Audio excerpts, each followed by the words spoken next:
burya intambara yo mu byiyumviro uyitsindira cyangwa uyineshereza muri wewe nyene.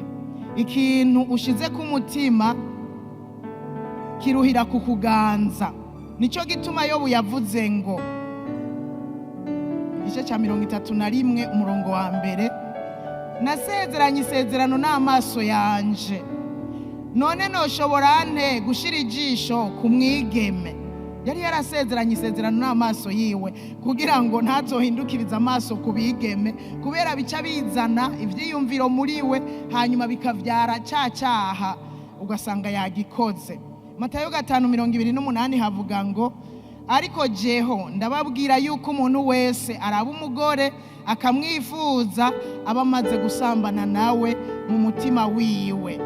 Dawidi nawe yarasenze ati, ukebukisha amaso yanje noye kuraba ibitagira ikimazi, ungirire muzima mu nzira zawe.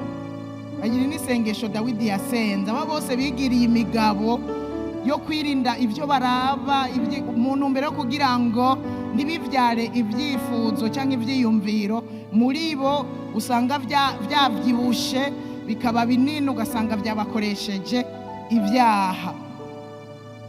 Mbega nta muntu muri twebwe birashikira uravye televiziyo cyangwa ku telefone yawe ukagwa kuri meni abantu, kuri emission cyangwa kuri meni abantu bateguye nama ndabibona iryoshe cyane, uca wumva utanguye gusonza, uca wumva nyene utanguye gusonza ukumva urabishatse, uravye wayuza uca usanga wayuje. Ibi nibigaragaza yuko ibyo dushirako amaso, ibyo dushirako umutima tuza dusanga vyakomeye muri twebwe, vyatwandukiye.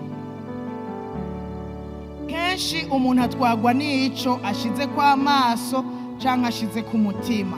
Uko wiyumvira ku kintu niko kikugirako ubushobozi.